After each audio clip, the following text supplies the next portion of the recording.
फरिया अदरी साहब अभी हमारे साथ मौजूद हैं। फरिया साहब बहुत मशकूर हैं आपके वक़्त। फरिया साहब, एक तरफ ये सज़ा मुअत्तल हुई है, दूसरी जानिब साबिक़ वज़ीर आज़म का बयान सामने आ गया। उन्होंने कहा है कि सज़ा मुअत्तल हुई है, ख़त्म नहीं हुई। इस बयान को कैसे देखती हैं आप? देखिए, हमने पिछले कुछ अरसे में ये देखा है कि फॉर्मर प्राइम मिनिस्टर शहबाज शरीफ भी अब बढ़ चढ़ के इदारों के ऊपर हमले करते हैं। पहले हमने ये काम सिर्फ मरियम नवाज को करते हुए देखा, एग्रेसिव पॉलिसी उनकी होती थी, उनके ग्रुप की होती थी। लेकिन कुछ अरसे से हम ये तब्दीली देख रहे हैं कि मुफाहमत और मुज़ाहमत दोनों आपस में इकट्ठी हो गई हैं, खासतौर पर सुप्रीम कोर्ट के मामले पर। इसीलिए उन्होंने ये ट्वीट की है। But polite reminder to former prime minister कि वो जिस वक्त प्राइम मिनिस्टर बने थे उस तक उन पे फर्दे जुर्म आयद होया ही चाहती थी, और इसी निज़ाम की खूबसूरती की वजह से वो उसमें से निकल कर प्राइम मिनिस्टर भी बन गए थे। उनके बहुत सारे मुकदमात वापस हो गए थे, बहुत सारी इन्वेस्टिगेशन बंद हो गई थी, और उनके दौरे हुकूमत में इसी अदालती निज़ाम के तहत उनके साथियों को, उनके हामियों को, उनके साथ जो एलाइज थे, उनकी हुकूमत में जो लोग उनके साथ मौजूद थे, मुकदमों में एक के बाद एक रिलीफ मिलता गया है इसी अदालती निज़ाम से, इसी चीफ जस्टिस की मौजूदगी में, इसी पाकिस्तान में।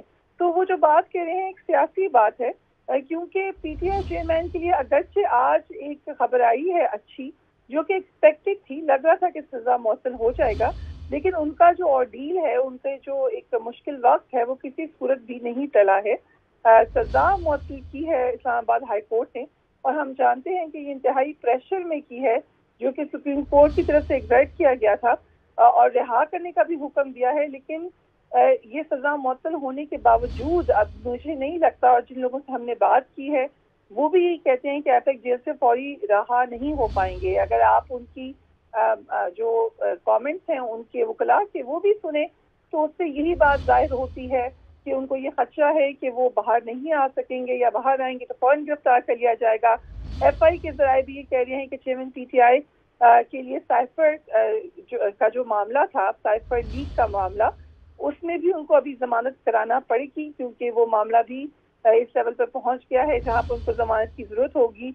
और जो उसकी तफ्तीशी टीम है उसके बारे में भी कहा गया कि उन्होंने जाके वहाँ पर उनसे बातचीत की है, उनसे चंद दिन पहले कुछ सवालात किए हैं, जिसका वो अकॉर्डिंग टू एफआईए सोर्सेस खातिर ख्वाह जवाब नहीं दे सके, इसलिए उस मुकदमे में भी उनकी गिरफ्तारी हो सकती है। उसके अलावा हम जानते हैं 9 मई के मामलात में भी उनका नाम है। एफआईए इंसदाद दहशत गर्दी के हवाले से तो जो मरवत साहब हैं, वकील पीटीआई चेयरमैन के, उन्होंने ये कहा था कि क्योंकि vice chairman PTI Shah Mahmood Qureshi के खिलाफ इसमें ऑफिशियल सीक्रेट एक्ट के तहत मुकदमा दर्ज है, तो वो एक एग्जाम्पल बन सकती है पीटीआई चेयरमैन की गिरफ्तारी के हवाले से भी। तो अभी मुश्किल वक्त नहीं टला है। I think former prime minister Shahbaz Sharif थोड़ा जल्दी में ट्वीट कर गए हैं।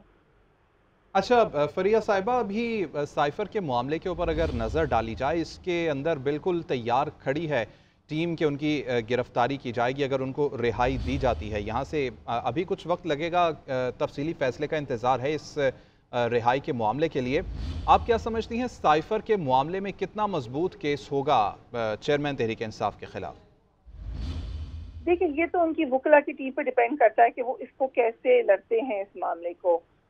इसमें बहुत सारे कानूनी लकूनात हैं। बहरहाल साइफर की कॉपी लीक हुई है, हम जानते हैं एक इंटरनेशनल पब्लिकेशन में वो छपी है। अभी तक कॉन्फर्मेशन नहीं है कि वो एक्चुअली वही साइफर था, लेकिन बहरहाल उसका जो कंटेंट था वो बड़ी हद तक वही था जो कि पहले फॉर्मर प्राइम मिनिस्टर और उनकी टीम हमें बारहा बताती रही है।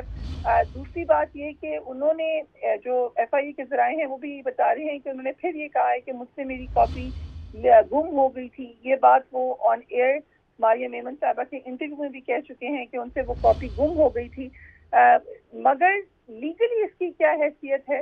लीगली क्योंकि जो जिस वक्त साइफर आता है उसका जो तरीक़ाकार है वो बिल्कुल मुख्तलिफ है। वो मुख्तलिफ जगहों पे जाता है, उसको डी कोड करना, डी क्लासिफाई करना, इट्स अ लॉन्ग प्रोसेस, उसमें और लोग इन्वॉल्व होते हैं। तो ये फिर लंबी इन्वेस्टिगेशन होगी। It's not going to be as straightforward. Fariya साहिबा, क्या इनसाइड स्टोरी है? थोड़ा सा भट्टी साहब ने कहा है, इस पॉइंट को जरा क्लियर कर दीजिएगा। भट्टी साहब की हर बात सर आंखों पे, हर राय सर आंखों पे। मेरे पास इस हवाले से कोई हातमी बात नहीं है।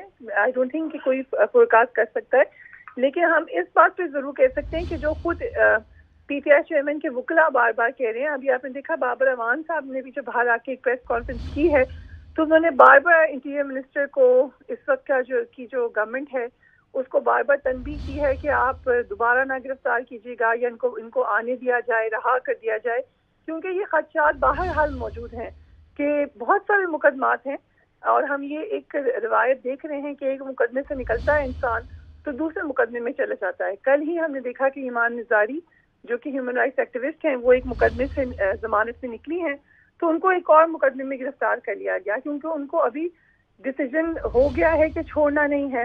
تو ہم یہ تو اب ایک بڑی کامن سین بار بار دیکھ رہے ہیں اور مجھے نہیں لگتا کہ پی ٹی آئی چیئرمین کے حوالے سے ابھی تک یہ بات قابل قبول ہے کہ وہ آزاد سزاؤں میں آئیں.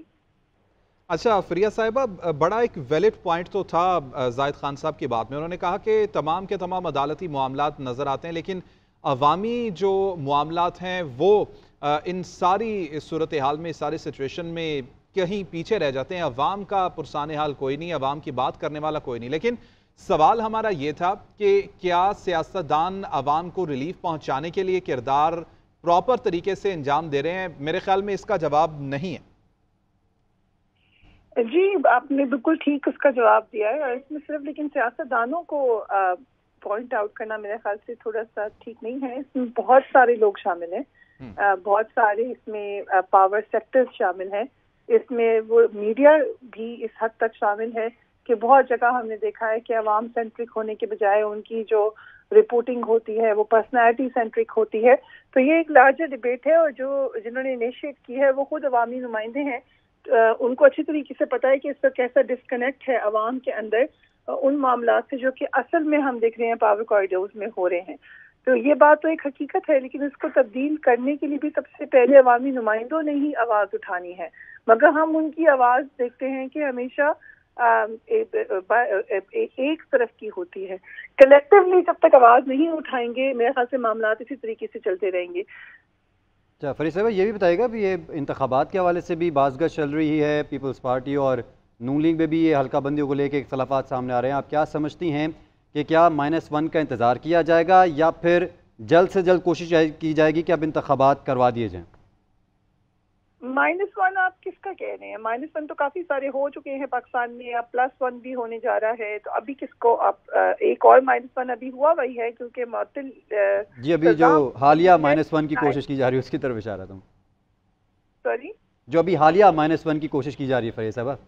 جی اس میں ابھی ہم نے یہی ڈسکس کیا تھا کہ بہت زیادہ ابھی مشکلات موجود ہیں پی ٹی آئی چیئرمین کے لیے. جب تک ان کی ایک تو لارج نمبر آف کیسز ہیں جس میں انہوں نے اپنے آپ کو کلیئر کروانا ہے, لیکن ایک عام تاثر یہ ہے کہ جس وقت وہ جیل سے آئیں گے, جب بھی آئیں گے تو کوئی خاص نقصان نہیں ہوا ہوگا ان کی پاپولیرٹی کو. تو جو لوگوں نے الیکشن میں جانا ہے ان کو اس بات کا اچھی طریقے سے ادراک ہے کہ ابھی بھی پاپولیرٹی میں وہ وہاں پر نہیں پہنچ سکے. اگرچہ پی ٹی آئی کے حصے بکھرے کر دیے گئے ہیں, پی ٹی آئی نے خود اپنے پیروں پہ بہت کلاڑے مار لیے ہیں, ان کی پارٹی کے اندر تنظیم سازی کا فقدان ہے, مگر اس کے باوجود الیکشن میں ایک ڈر خوف موجود ہے. نہ صرف یہ کہ پی ٹی آئی کی پاپولیرٹی باقی جماعتوں سے زیادہ ہے, مگر اس کے بعد ایک اور خوف یہ بھی موجود ہے کہ جب الیکشن ہو جائے گا تو اس کے بعد بھی اسٹیبلٹی نہیں آئے گی پاکستان میں, کیونکہ اس الیکشن کے ریزلٹس کو مانا ہی نہیں جائے گا. اور اکنامکلی ہم اس نہج پہ پہنچ چکے ہیں کہ شاید ہم اس دھچکے کو نہیں سہ سکیں. کل بھی ہم اکنامک ایکسپرٹ سے بات کر رہے تھے اور وہ بڑی حد تک یہ کہہ رہے تھے کہ ہم نے بہت زیادہ سیلیبریٹ کر لیا پولیٹیکلی کہ ہم لوگ نہیں گئے ڈیفالٹ